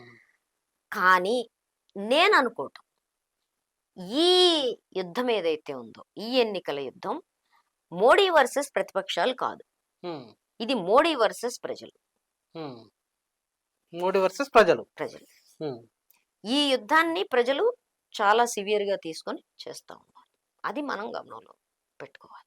హ్మ్. సో, ఈ మోడీ వర్సెస్ ప్రజల్లో రకరకాల మహేంద్రజాల మాయోపాయాలతో ఈవీఎంసో, ఈసీలో ప్రజలకి ఘాతుకం చేస్తే, ద్రోహం చేస్తే ప్రజలు ఏం చేస్తారు అనేది నాకు చాలా ఆసక్తికరమైన అంశం. ఏం చేస్తారు ప్రజలు? నేను అది చూస్తున్నా. ఇప్పుడు ప్రజలు ఏం చేస్తారు? ఇప్పుడు హ్మ్. ప్రజలు ఇట్లా ఎదురు తిరుగుతారని నేను గూడా అనుకోలా. హ్మ్. ముఖ్యంగా యూపీ, బీహార్ ప్రజలు యాంటీ మోడీ వేవ్‌లోకొస్తారు. అది కూడా రామ్ మందిరం కట్టిన తర్వాత అని నేనెప్పుడు అనుకోలా. హ్మ్. ఇవాళ ప్రత్యక్షంగా చూస్తుంటే నాకు చాలా ఆశ్చర్యంగా ఉంది. హ్మ్. సో, ప్రజలకి ప్రాక్టికల్ నీడ్స్ ఇప్పుడు ఎనాలిసిస్‌లో మీరు నేను కూర్చొని టీవీ స్టూడియోలో ఏమన్నా మాట్లాడొచ్చు. ఎవరినన్నా గెలిపించొచ్చు, ఎవరినన్నా ఓడించొచ్చు. హ్మ్. కానీ ఎర్రటి ఎండల్లో జనాలు వాళ్ళు మాట్లాడుతున్న మాటలేంటి? అది ఇంపార్టెంట్. వాళ్ళ పల్స్ ఎటు పక్కుంది. ఎంతంటే అసలు ఇప్పుడు ఇవన్నీ మేము చెప్పాల్సిన అవసరం లేదు అని చెప్తున్నారు. ఎందుకు చెప్తున్నారు? హ్మ్. ఎందుకంటే బీజేపీ కార్యకర్తలు అబ్జర్వ్ చేస్తారని వాళ్ళ భయం. హ్మ్. అందుకని మాట్లాడం. ఆ మాట్లాడాల్సిన అవసరం లేదు. జరిగేదేదో జరుగుతుంది అంటున్నారు ఎక్కువ మంది. హ్మ్. అంటే దాని అర్థం ఏంటి? బీజేపీకి ఓట్ చేయదలుచుకున్నప్పుడు బీజేపీ వర్కర్ ఉన్నాననుకో చెప్పేస్తావు ఎటు తిరిగి. హ్మ్. మాది అట్టే ఓటు తేడా ఏం రాదని చెప్పేస్తావు. హ్మ్. నువ్వు అదర్‌వైజ్ ఆలోచించినప్పుడే గదా ఇదంటావు. హ్మ్. జరిగేదేదో జరుగుతది. ఇప్పుడెందుకు దాని మీద అంటావు. హ్మ్. నీకు వ్యతిరేకం నేను మాట్లాడదలుచుకున్నప్పుడే గదా ఆ మాట మాట్లాడేది. హ్మ్.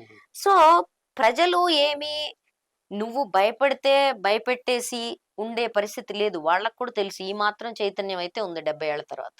హ్మ్. ఏది నేను ఓటేస్తే ఎ అయితే యూపీలో నాకొచ్చిన మా మిత్రులు చెప్పిందేంటంటే, అక్కడ కూడా బెదిరిస్తున్నారంట. హ్మ్. నువ్వు నువ్వు ఓటేస్తావు కదా! వీవీప్యాట్‌లో నమోదైతే నువ్వు ఎవడికి ఓటేసావో తేలిపోద్ది హ్మ్. చాలా చూసుకో. గ్రామాల్లో గూడా ప్రచారం చేస్తున్నారు. చేస్తున్నారు. విజయ్ బలంగున్న ఏరియాలో ఆ ఏరియా చర్చ నడుస్తుంది. చేస్తుంది. ఆ హ్మ్. తర్వాత మీ సంగతి జూస్తామని బెదిరిస్తున్నారని యూపీలో హ్మ్. ముఖ్యంగా అక్కడ ఇప్పుడు గుజరాత్ అంతా అట్టే గదా! బెదిరించి బతికేదోళ్ళు. హ్మ్. సో, ఆ స్ట్రాటజీ ఇక్కడ హ్మ్. నడుస్తోంది. సో, వీటన్నిటిని బట్టి చూస్తే ప్రజలేం జేస్తారు అంటే ప్రజలు నిర్ణయించుకుంటారండి. Let us believe in people. Hmm. వాళ్ళ అవసరాలు బట్టి, వాళ్ళ చైతన్యం బట్టి ప్రజలు ఏం చేయాలనేది ప్రజలు ఖచ్చితంగా నిర్ణయించుకుంటారు. ఈ మధ్య కాలంలో 2 అవైంది. ఒకటి ఆర్మీకి సంబంధించిన ఎవరైతే చీఫ్‌ని ఆయన టైమ్‌ను పొడిగించడం జరిగింది. దాన్ని ఎట్లా చూడాలంటారు? హ్మ్. క్యాపిటల్ హిల్‌లో పవర్ ట్రాన్స్‌ఫర్ హ్మ్. ఈజీగా జరిగిందా? హ్మ్. ట్రంప్ ఒప్పేసుకుని అవును నేను ఓడిపోయాను, నేను ఇంటికి వెళ్ళిపోతాను, పీస్ఫుల్ ట్రాన్సాక్షన్ లో మీరు అధికారం తీసుకోండి అన్నాడా? ఉమ్, అన్నాడా? ఉమ్, అనలే కదా. అది అధ్యక్ష తరహా ఎన్నిక అనుకోండి. ఉమ్, అంటే మీరు చాలా ఎక్కువ ఊహిస్తున్నారు అని మీరు అనుకోవచ్చు. ఉమ్, కానీ ఈ రకమైన నార్సిస్ట్ పర్సనాలిటీలు, ఉమ్. నేనే దైవాంశ సంభూతుని, దైవాంశ సంభూతుని కాదు, నేనే దైవాన్ని. దైవాన్ని, ఉమ్, నేనే దైవాన్ని అనుకునే వ్యక్తి అసలు అధికారం లేకపోతే ఇప్పుడు ఇప్పుడు దాదాపు 25 సంవత్సరాలు, ఉమ్, 3 టర్మ్స్, 2.5 టర్మ్స్ సీఎం. గుజరాత్, ఉమ్, ఈ ఓ 2 టర్మ్స్ పిఎం, అంటే 23 ఏళ్ళు ఉన్నప్పుడు ఆహ్, లేకుండా బతకడం అనేది సాధ్యం అవుతుందా? ఉమ్, రెండోది ఆర్ఎస్ఎస్ లాంటి ఎవరైతే ఉన్నారో వాళ్ళకి 100 ఏళ్ళు పూర్తిగా వస్తున్న సందర్భంలో పవర్ లేకుండా ఉండగలిగే పరిస్థితి ఉంటుందా? ఇప్పుడు దేశవ్యాప్తంగా వస్తున్న ఈ యాంటీ వేవ్‌ని మనం గమనించినట్టు వాళ్ళు గమనించకుండా ఉంటారా? ఉమ్, ఎందుకంటే వాళ్ళు ప్రిడిక్షన్స్ బా చెప్పగలుగుతారు. ఉమ్, మరి వాళ్ళ యంత్రాంగం కూడా మామూలు యంత్రాంగం కాదు. ఇదంతా తీసుకురాకుండా ఉంటారా? ఇది ఒక భాగం. ఉమ్, రెండో భాగం ఏంటంటే నేననుకోవడం 3 విషయాలు మనకి యూట్యూబ్‌లో చక్కర్లు కొడుతున్నాయి. ఉమ్, ఒకటి, ఆర్మీ చీఫ్ యొక్క కాలం పొడిగించడం ఉమ్, నెల రోజులు. ఇప్పుడు ఆర్మీలో ఎట్లా ఉంటదంటే ఎలక్షన్స్ వల్ల పొడిగిచ్చాం అని చెప్తున్నారు. ఉమ్, అట్లా ఏం ఉండదు. ఉమ్, నెక్స్ట్ సీనియారిటీలో ఎవరున్నారో ఆటోమేటిక్‌గా చూస్తారు. ఇద్దరు సీనియర్‌లు ఉంటే పెర్ఫార్మన్స్ చూస్తారు. చూసి దాన్ని బట్టి డిసైడ్ అయిపోద్ది. అదసలు దాంట్లో ఎవ్వరూ జోక్యం చేసుకునే పరిస్థితి ఉండదు. ఉమ్, ఇది ఫస్ట్ టైము, ఇది బ్యాడ్ ప్రెసిడెంట్. ఉమ్, ఫస్ట్ టైము వాళ్ళు ఈ విషయంలో జోక్యం ఉమ్, చేసుకోకూడదు. ఉమ్, ఎందుకంటే మనదేం పాకిస్తాన్ గాదు. పాకిస్తాన్‌లో ఆర్మీ జోక్యం చేసుకోబట్టి రాజకీయాలు ఎట్లయినాయో మనం చూస్తున్నాం. ఉమ్, ఇది చెయ్యకూడని పని వీళ్ళు చేశారు. చేయడానికి కారణం ఏంటనేది పెద్ద ప్రశ్న. ఉమ్, నీకంత అవసరం ఏమొచ్చింది? ఆటోమేటిక్‌గా జరిగిపోయే ఒక ప్రాసెస్‌లో నీ ఇంటర్వెన్షన్ ఎందుకు అవసరమైంది? ఇది పెద్ద ప్రశ్న. ఏం చేయబోతున్నారు? ఉమ్, ఇదొక భాగం. రెండో భాగం ఏంటంటే డీఆర్‌డీఏ డైరెక్టరు, ఉమ్, ఆయన్ని అర్జెంట్‌గా బదిలీ చేశారు. ఎక్స్‌టెన్షన్ చేశారు, సంవత్సరం పదవీ కాలం బదిలీ చేశారు. ఎందుకని? ఎందుకని అంటే ఇక్కడ కూడా ప్రశ్న ఏమొస్తుంది? అనేక డిఫెన్స్ కాంట్రాక్ట్స్‌లో అదానీ కంపెనీలున్నాయి. ఉమ్, ఈ కంపెనీలకి, ఈ ట్రాన్స్‌ఫర్‌లకి ఏమన్నా సంబంధం ఉందా? ఈ పదవీ కాలం పొడిగించడానికి ఏమన్నా సంబంధం ఉందా? ఇదొక భాగం. తర్వాత ఢిల్లీ నుంచి, సెక్రటేరియట్ నుంచి వస్తున్న వార్తలేంటంటే చిన్న చిన్నగా కొన్ని ఫైల్స్ ఏవో ఇవవుతున్నాయి, ఎరేజ్ అవుతున్నాయి, లేపోతే కనపడకుండా పోతున్నాయి, లేపోతే తరలించబడుతున్నాయి అని ఇలాంటి వార్తలొస్తున్నాయి. అది ఎంతవరకు నిజమో మనకు తెలీదు. ఉమ్, పుకార్లనుకోవాలి. ఉమ్, అయితే పుకార్లు కాకుండా ఉన్న విషయం ఏంటంటే చాలా మంది అధికారుల్ని అటు ఇటు మారుస్తున్నారు. ఇప్పుడు లాస్ట్ మూమెంట్‌లో ఇంకొక వారం రోజుల్లో తేలిపోయి కొత్త ప్రభుత్వం నీదే అని కాన్ఫిడెన్స్ ఉంటే, ఉమ్, లాస్ట్ మూమెంట్‌లో డీఆర్‌డీఏ ఆహ్, పదవీ కాలం కొనసాగింపు ఎందుకు? నువ్వు జూన్ 6 తారీఖు చేయొచ్చు గదా! నీదే గదా గవర్నమెంటు. ఉమ్, కదా! మాకు 300 వస్తాయని డంకా బజాయించి చెప్తున్నప్పుడు, ముందు 400 దాటుతామన్నారు. తరువాత 350 అన్నారు. తర్వాత పోయినసారి వచ్చినట్టు 305 అన్నారు. ఉమ్, ఇప్పుడు 270 దాటుతామని వాళ్ళే అంటున్నారు. ఉమ్, ఇప్పుడు నీకు నీకు అంత కాన్ఫిడెన్స్ ఉన్నప్పుడు జూన్ 6న చేయాల్సిన పని ఇవాళ వారం రోజుల ముందెందుకు చేసావు అనేది ప్రశ్న. ఉమ్, అనుమానాలకు తావిస్తది. అసలే నే అనుమానం ముందు పుట్టి, నేను తర్వాత పుట్టా. తర్వాత ఇంకొకటి ఏంటంటే, ఇప్పుడు కొత్త పార్లమెంట్ భవనం. ఈ కొత్త పార్లమెంట్ భవనాన్ని యొక్క సెక్యూరిటీ ఒక ప్రైవేట్ కంపెనీ చూసేది. ఉమ్, దాని నుంచి అర్జెంట్‌గా మొన్న లాక్కొని సెంట్రల్ ఆహ్, స్పెషల్ ఫోర్సెస్ ఉన్నాయి. ఉమ్, సీఐఎస్ఎఫ్ వాళ్ళకి అప్పజెప్పారు. ఉమ్, అక్కడ ట్రెంచీలు గట్రా తవ్వుతున్నారనేది యూట్యూబర్స్ రిపోర్ట్ చేస్తున్నారు. ఉమ్, అంటే ఏమి ఊహిస్తున్నారు? ప్రతిపక్షాలు ఒకవేళ నిజంగా అధికారంలోకొస్తే ఆ కూటమిని పిలుస్తారా లేదా లాజికల్‌గా అనేది వేరే ప్రశ్న. ఉమ్, ఇప్పుడు కూటమిలో కాంగ్రెసు 220 సీట్లు తెచ్చుకొని అతి పెద్ద పార్టీగా ఆవిర్భవిస్తదనే ఊహలు ఎవరికీ అక్కర్లేదు. ఉమ్, కానీ ఇండియా కూటమి మొత్తంగా వచ్చినప్పుడు, ఒక అలయన్స్‌గా నీకు మెజారిటీ వచ్చినప్పుడు, సింగిల్ లార్జెస్ట్ పార్టీగా బీజేపీ వస్తే, మరి ప్రెసిడెంట్ గారు ఎవరిని పిలుస్తారు? ఉమ్, పార్లమెంట్ సాంప్రదాయాన్ని అనుసరించి pre alliance pre pre election alliance, um, ఎన్నికలకి ముందున్న సమీకరణాలని దృష్టిలో పెట్టుకొని, అలయన్స్‌లని దృష్టిలో పెట్టుకొని, వాళ్ళని మెజారిటీగా పిలుస్తారా? లేకపోతే సింగిల్ లార్జెస్ట్ పార్టీ అనేది పిలుస్తారా? ఉమ్, కీలకమైన నిర్ణయాలు చేసేటప్పుడు ఇట్లాంటి విషయాల్లోనే అది డెసిసివ్ ఫ్యాక్టర్ అవుతది. ఉమ్, మరి రాష్ట్రపతి గారు ఎట్లా పిలుస్తారు? ఒకవేళ ఒక నెల రోజుల్లో విశ్వాస నిరూపణ చేసుకోలేని పరిస్థితి ఉంటే ఉమ్, ఎక్స్‌టెన్షన్ చేస్తారా? ఎక్స్‌టెన్షన్ చేయటం అంటే ఏంటి? హార్స్ ట్రేడింగ్‌కి, ఆ కొనుగోళ్ళకి, అమ్మకాలకి, బెదిరింపులకి, ఈడీకి, సీబీఐకి ఉమ్, పగ్గాలు వదిలిపెట్టి కొనగలిగే వాళ్ళని కొనటము, కొట్టగలిగే వాళ్ళని కొట్టడము అనే బెదిరింపుల దశలో లాక్కోవడము అనే పరిస్థితి వస్తదా? ఎందుకంటే మనం మెజారిటీ మార్క్ రానప్పుడు. ఉమ్, ఇదొక భాగం.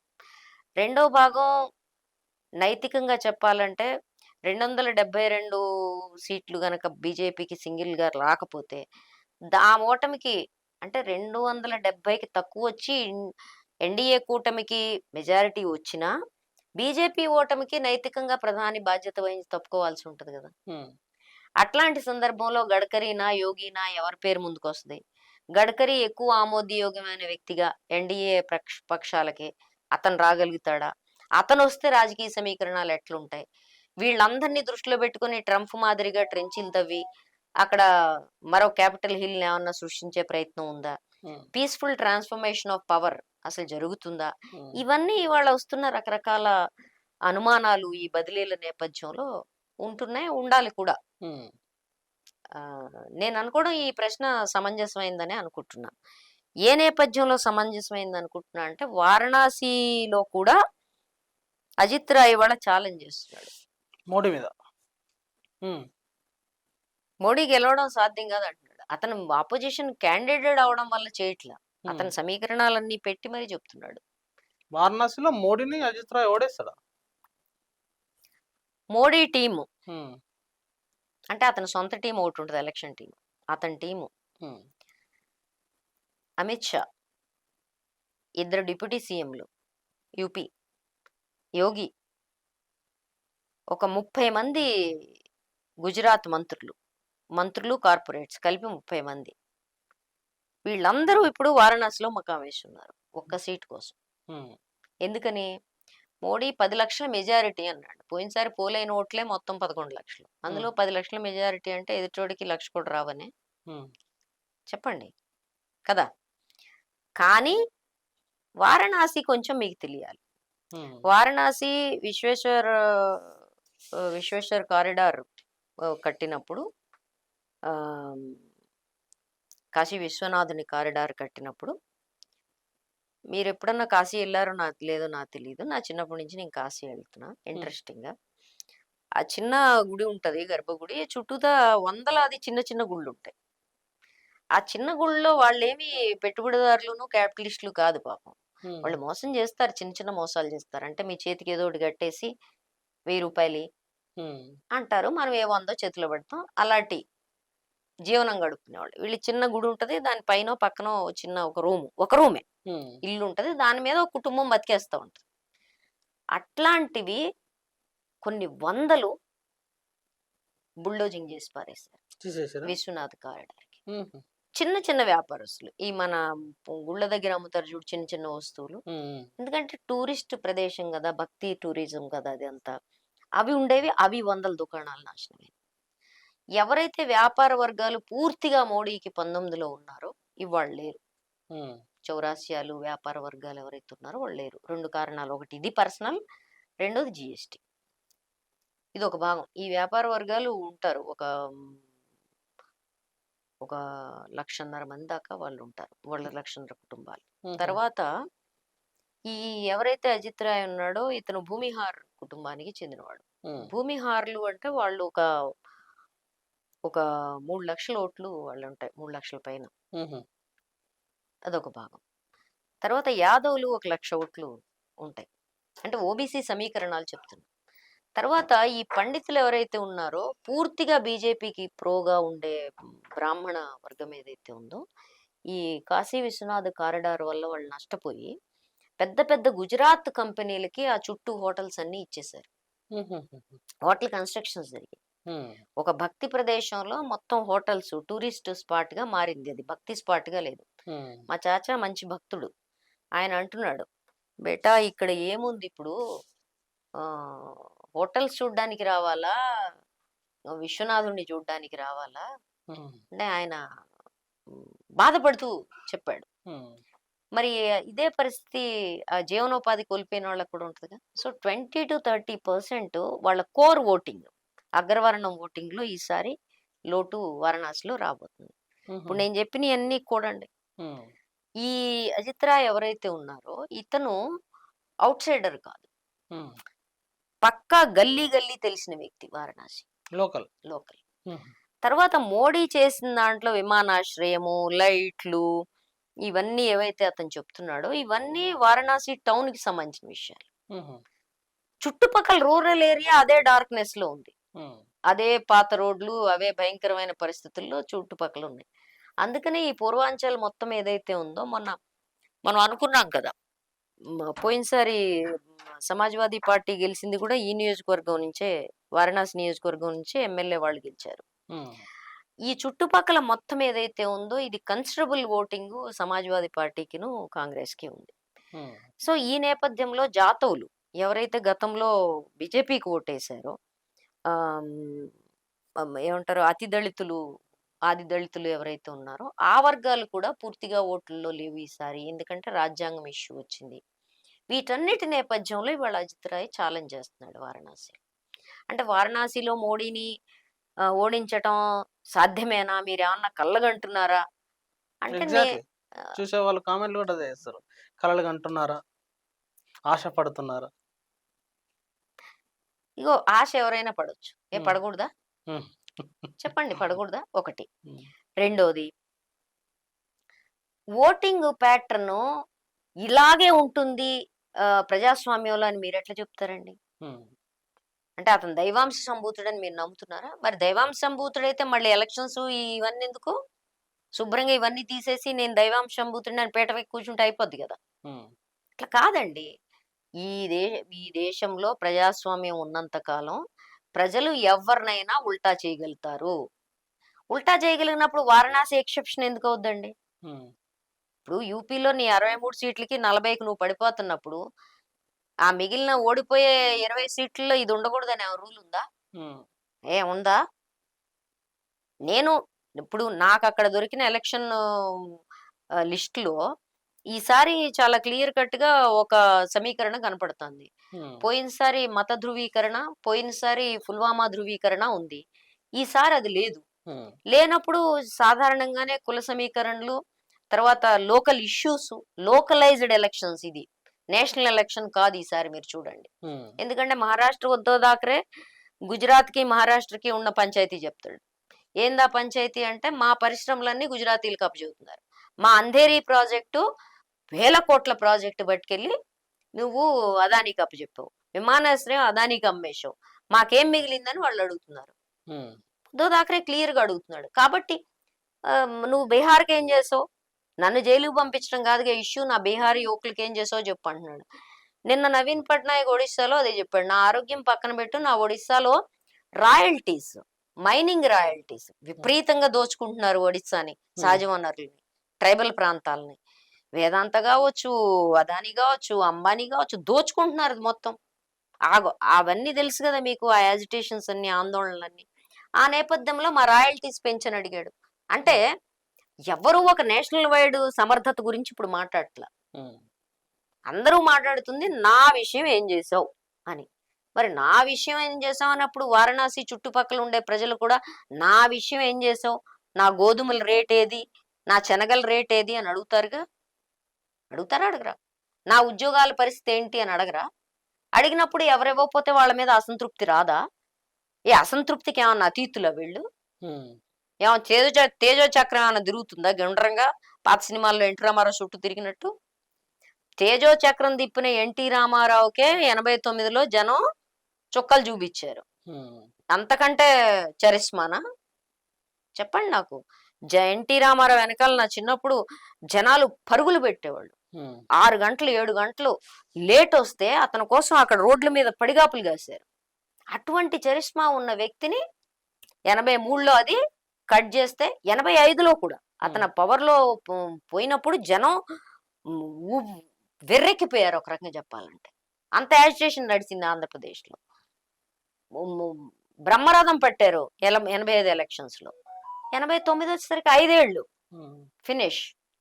కాబట్టి ఏం మాట్లాడుతున్నాం మనం మాట్లాడేటప్పుడు సరే మీరు కూడా అతను దైవాంశ సంభూతుడు, దేవుడి అవతారము, లేకపోతే పుట్టలేదు అమ్మ కడుపులో పైనుంచి దిగొచ్చాడు అని మీరు అనుకుంటే అది మూర్ఖత్వం అన్నా కావాలి, లేకపోతే మోసం అన్నా కావాలి. ఈ రెండే కావాలి. మూర్ఖత్వం అన్నా కావాలి, మోసం అన్నా కావాలి.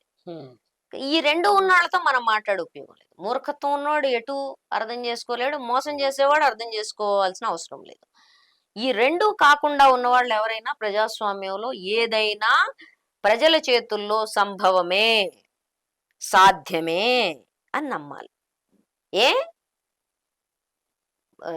హిట్లర్ని కిరీటం, హిట్లరు దిక్కు లేకుండా ఆత్మహత్య చేసుకునే పరిస్థితిని ప్రజలు కల్పించినప్పుడు అంతకంటే మనగాళ్ళ. థ్యాంక్ యూ వెరీ మచ్ దేవి గారు. మొత్తం 6 దశల ఎన్నికల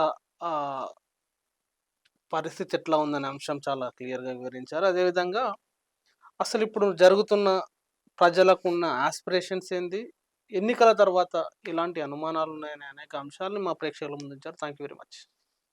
ప్రజలారా విన్నారు కదా, దేశవ్యాప్తంగా ఉన్న పరిస్థితి, ఓట్ల సీట్లకు సంబంధించిన అంచనాలను చెప్తూనే ఈసీ అదేవిధంగా ఈవీఎంలు ఏం చేస్తాయి, ఎందుకు ఇలాంటి అనేక ఉదాహరణలు చెప్తూ ఎందుకు ఇలాంటి తప్పులు జరిగినాయి అనే అంశాలని దేవి గారు ప్రశ్న రూపంలో మీ ముందుంచారు. మరి ఆమె అనేక అంశాలు చెప్పారు.